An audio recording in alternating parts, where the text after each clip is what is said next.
The untold truth of impermanence in Buddhism. Change is the focal point for Buddhist insight, a fact so well known that it has spawned a familiar soundbite. Isn't change what Buddhism is all about? What's less well known is that this focus has a frame, that change is neither where insight begins nor where it ends. Insight begins with a question that evaluates change in light of the desire for true happiness. It ends with a happiness that lies beyond change. When this frame is forgotten, people create their own context for the teaching and often assume that the Buddha was operating within those same contexts. Two of the contexts commonly attributed to the Buddha at present are these. Insight into change teaches us to embrace our experiences without clinging to them, to get the most out of them in the present moment by fully appreciating their intensity, in full knowledge that we will soon have to let them go to embrace whatever comes next. Insight into change teaches us hope, because change is built into the nature of things. Nothing is inherently fixed, not even our own identity. No matter how bad the situation, anything is possible. We can do whatever we want to do, create whatever world we want to live in, and become whatever we want to be. The first of these interpretations offers wisdom on how to consume the pleasures of immediate, personal experience when you'd rather they not change. The second, on how to produce change when you want it. Although sometimes presented as complementary insights, these interpretations contain a practical conflict. If experiences are so fleeting and changeable, are they worth the effort needed to produce them? How can we find genuine hope in the prospect of positive change if we can't fully rest in the results when they arrive? Aren't we just setting ourselves up for disappointment? Or is this just one of the unavoidable paradoxes of life? Ancient folk wisdom from many cultures would suggest so, advising us that we should approach change with cautious joy and stoic equanimity, training ourselves not to get attached to the results of our actions, and accepting without question the need to keep on producing fleeting pleasures as best we can, for the only alternative would be inaction and despair. This viewpoint, too, is often attributed to the Buddha. But the Buddha was not the sort of person to accept things without question. His wisdom lay in realizing that the effort that goes into the production of happiness is worthwhile only if the processes of change can be skillfully managed to arrive at a happiness resistant to change. Otherwise, we're lifelong prisoners in a forced labor camp, compelled to keep on producing pleasurable experiences to assuage our hunger, and yet finding them so empty of any real essence that they can never leave us full. What, when I do it, will lead to my long-term well-being and happiness? These realizations are implicit in the question that, according to the Buddha, lies at the beginning of insight. What, when I do it, will lead to my long-term well-being and happiness? This is a heartfelt question, motivated by the desire behind all action, to attain levels of pleasure worthy of the effort that goes into them. It springs from the realization that life requires effort, and that if we aren't careful, whole lifetimes can be lived in vain. This question, together with the realizations and desires behind it, provides the context for the Buddha's perspective on change. If we examine it closely, we find the seeds for all his insights into the production and consumption of change. The first phrase in the question, "What, when I do it, will lead to," focuses on the issues of production, on the potential effects of human action. Prior to his awakening, the Buddha had left home and gone into the wilderness to explore precisely this issue, to see how far human action could go, and whether it could lead to a dimension beyond the reach of change. His awakening was confirmation that it could, if developed to the appropriate level of skillfulness. He thus taught that there are 4 types of action, corresponding to 4 levels of skill, 3 that produce pleasant, unpleasant, and mixed experiences within the cycles of space and time, and a fourth that leads beyond action to a level of happiness, transcending the dimensions of space and time, thus eliminating the need to produce any further happiness. Because the activities of producing and consuming require space and time, a happiness transcending space and time, by its very nature, is neither produced nor consumed. Thus, when the Buddha reached that happiness and stepped outside the modes of producing and consuming, he was able to turn back and see exactly how pervasive a role these activities play in ordinary experience and how imprisoning they normally are. He saw that our experience of the present is an activity, something fabricated or produced, moment to moment, from the raw material provided by past actions. We even fabricate our identity, our sense of who we are. At the same time, we try to consume any pleasure that can be found in what we've produced, although in our desire to consume pleasure, we often gobble down pain. With every moment, production and consumption are intertwined. We consume experiences as we produce them, and produce them as we consume. The way we consume our pleasures or pains can produce further pleasures or pains, now and into the future, depending on how skillful we are. The three parts of the latter phrase in the Buddha's question, my long-term well-being and happiness, provide standards for gauging the level of our skill in approaching true pleasure or happiness. The Pali word, here, sukha, can be translated as pleasure, happiness, ease, or bliss. We apply these standards to the experiences we consume. If they aren't long-term, then no matter how pleasant they might be, they aren't true happiness. If they're not true happiness, there's no reason to claim them as mine. This insight forms the basis for the three characteristics that the Buddha taught for inducing a sense of dispassion for normal time and space-bound experience. Anicca, the first of the three, is pivotal. Anicca applies to everything that changes, often translated as impermanent. It's actually the negative of nicca, which means constant or dependable.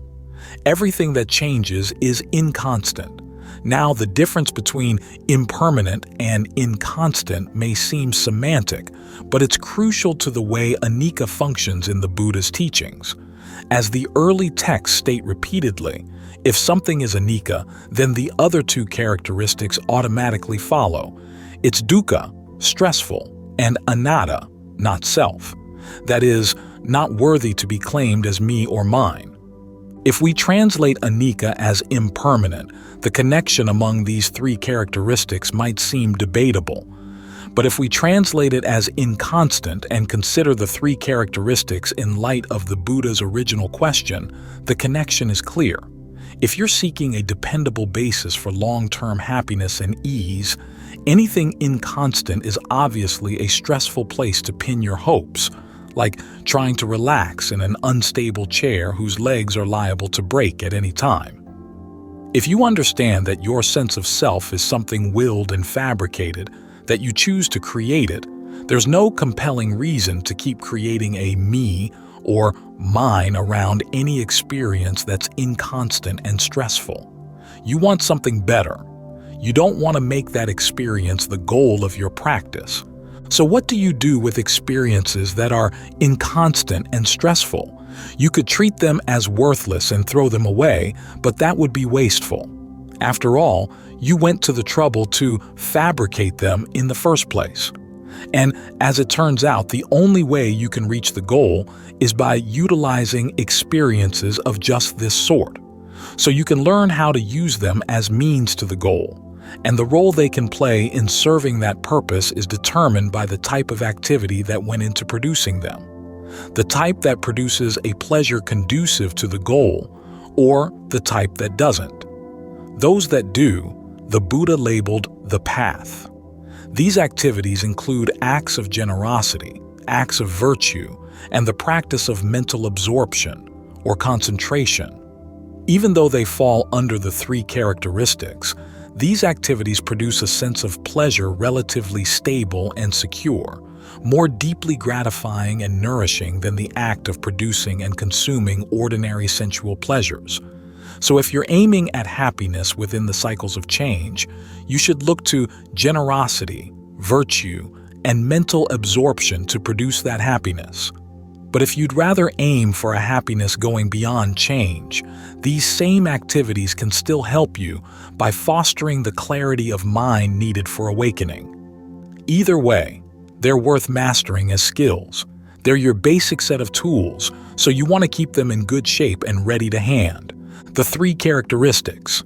As for other pleasures and pains, such as those involved in sensual pursuits and in simply having a body and mind, these can serve as the objects you fashion with your tools, as raw materials for the discernment leading to awakening. By carefully examining them in light of their 3 characteristics, to see exactly how they're inconstant, stressful, and not self, you become less inclined to keep on producing and consuming them. You see that your addictive compulsion to fabricate them comes entirely from the hunger and ignorance embodied in states of passion, aversion, and delusion.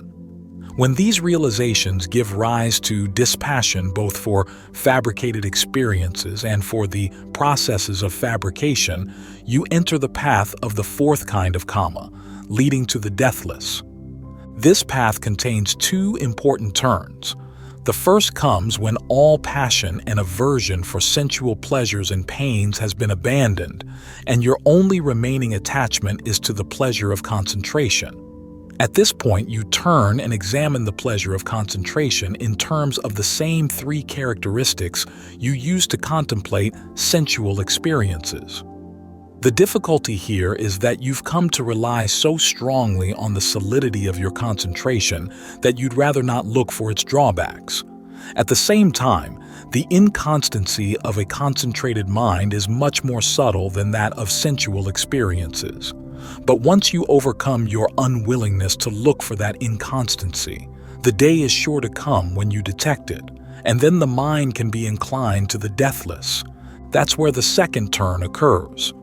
As the texts point out, when the mind encounters the deathless, it can treat it as a mind object, a dhamma, and then produce a feeling of passion and delight for it. The fabricated sense of the self that's producing and consuming this passion and delight thus gets in the way of full awakening. So at this point, the logic of the 3 characteristics has to take a new turn. Their original logic, whatever is inconstant is stressful, whatever is stressful is not self, leaves open the possibility that whatever is constant could be 1, easeful, and 2, self. The first possibility is in fact the case. Whatever is constant is easeful. The deathless is actually the ultimate ease. But the second possibility isn't a skillful way of regarding what's constant. If you latch on to what's constant as self, you're stuck on your attachment. To go beyond space and time, you have to go beyond fabricating the producing and consuming self, which is why the concluding insight of the path is all dhammas, constant or not, are not self. When this insight has done its work in overcoming any passion or delight for the deathless, full awakening occurs. And at that point, even the path is relinquished and the deathless remains, although no longer as an object of the mind. It's simply there, radically prior to and separate from the fabrication of space and time. All consuming and producing for the sake of your own happiness comes to an end, for a timeless well-being has been found. And because all mind objects are abandoned in this happiness, questions of constant or inconstant, stress or ease, self or not self are no longer an issue. This, then, is the context of Buddhist insight into change, an approach that takes seriously both the potential effects of human effort and the basic human desire that effort not go to waste, that change have the potential to lead to a happiness beyond the reach of change. This insight is focused on developing the skills that lead to the production of genuine happiness. It employs the 3 characteristics of inconstancy, stress, and not self, not as abstract statements about existence, but as inducement for mastering those skills and as guidelines for measuring your progress along the way. When used in this way, the three characteristics lead to a happiness transcending the three characteristics, the activities of producing and consuming, and space and time as a whole. When we understand this context for the three characteristics, we can clearly see the half-truths contained in the insights on the production and consumption of change that are commonly misattributed to the Buddha. With regard to production, although it may be true that with enough patience and persistence, we can produce just about anything from the raw material of the present moment, including an amazing array of self-identities, the question is, what's worth producing? We've imprisoned ourselves with our obsession for producing and consuming changeable pleasures and changeable selves, and yet there's the possibility of using change to escape from this prison to the freedom of a happiness transcending time and space. Do we want to take advantage of that possibility, or would we rather spend our spare hours blowing bubbles in the sunlight coming through our prison windows and trying to derive happiness from their swirling patterns before they burst? This question ties in with wisdom on consumption. Getting the most out of our changing experiences doesn't mean embracing them or milking them of their intensity. Instead, it means learning to approach the pleasures and pains they offer, not as fleeting ends in themselves, but as tools for awakening. With every moment, we're supplied with raw materials, some of them attractive, some of them not. Instead of embracing them in delight or throwing them away in disgust, we can learn how to use them to produce the keys that will unlock our prison doors.